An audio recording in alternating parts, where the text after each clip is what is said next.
সেই ছিল এক উম্মত, তাহা অতীত হইয়াছে। তাহারা যাহা অর্জন করিয়াছে তাহা তাহাদের, তোমরা যাহা অর্জন করো তাহা তোমাদের। তাহারা যাহা করিত সে সম্বন্ধে তোমাদের কোনো প্রশ্ন করা হইবে না। নির্বোধ লোকেরা অচিরেই বলিবে যে, তাহারা এ যাবৎ যে কিবলা অনুসরণ করিয়া আসিতেছিল, উহা হইতে কিসে তাহাদেরকে ফিরাইয়া দিল? বল, পূর্ব ও পশ্চিম আল্লাহরই, তিনি যাহাকে ইচ্ছা সরল পথে পরিচালিত করেন।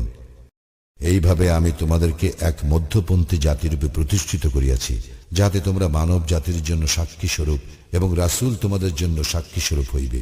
তুমি এ যাবৎ যে কিবলা অনুসরণ করিতেছিলে, উহাকে আমি এই উদ্দেশ্যে প্রতিষ্ঠিত করিয়াছিলাম, যাতে জানিতে পারি কে রাসূলের অনুসরণ করে এবং কে ফিরিয়া যায়।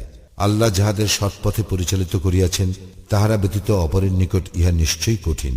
আল্লাহ এইরূপ নহেন যে তোমাদের ঈমানকে ব্যর্থ করেন। নিশ্চয়ই আল্লাহ মানুষের প্রতি দয়াদ্র, পরম দয়ালু। আকাশের দিকে তোমার বারবার তাকানোকে আমি অবশ্যই লক্ষ্য করি, সুতরাং তোমাকে অবশ্যই এমন কিবলার দিকে ফিরাইয়া দিতেছি যাহা তুমি পছন্দ করো। অতএব তুমি মসজিদুল হারামের দিকে মুখ ফিরাও। তোমরা যেখানেই থাকো না কেন, উহার দিকে মুখ ফিরাও। এবং যাহাদেরকে কিতাব দেওয়া হইয়াছে, তাহারা নিশ্চিতভাবে জানে যে উহা তাহাদের প্রতিপালকের প্রেরিত সত্য। তাহারা যাহা করে সে সম্বন্ধে আল্লাহ অনবহিত নহেন।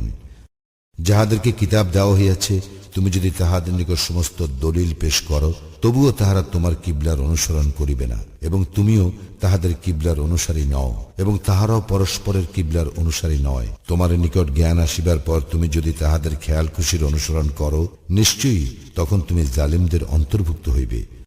আমি যাহাদেরকে কিতাব দিয়াছি, তাহারা তাহাকে সেইরূপ জানে যেরূপ তাহারা নিজেদের সন্তানগণকে চিনে, এবং তাহাদের একদল জানিয়া শুনিয়া সত্য গোপন করিয়া থাকে।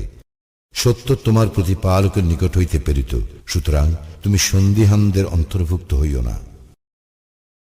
প্রত্যেকের একটি দিক রহিয়াছে, যেদিকে সে মুখ করে। অতএব তোমরা সৎকর্মে প্রতিযোগিতা করো। তোমরা যেখানেই থাকো না কেন, আল্লাহ তোমাদের সকলকে একত্র করিবেন। নিশ্চয়ই আল্লাহ সর্ববিষয়ে সর্বশক্তিমান। যেখান হইতেই তুমি বাহির হও না কেন, মসজিদুল হারামের দিকে মুখ ফিরাও। ইহা নিশ্চয়ই তোমার প্রতিপালকের নিকট হইতে প্রেরিত সত্য। তোমরা যাহা করো সে সম্বন্ধে আল্লাহ অনবহিত নহেন। তুমি যেখান হইতেই বাহির হও না কেন, মসজিদুল হারামের দিকে মুখ ফিরাও, এবং তোমরা যেখানেই থাকো না কেন, উহার দিকে মুখ ফিরাইবে, যাহাতে তাহাদের মধ্যে জালিমদের ব্যতীত অপর লোকের তোমাদের বিরুদ্ধে বিতর্কের কিছু না থাকে। সুতরাং তাহাদেরকে ভয় করিও না, শুধু আমাকেই ভয় করো, যাহাতে আমি আমার নিয়ামত তোমাদেরকে পূর্ণরূপে দান করিতে পারি, এবং যাহাতে তোমরা সৎপথে পরিচালিত হইতে পারো।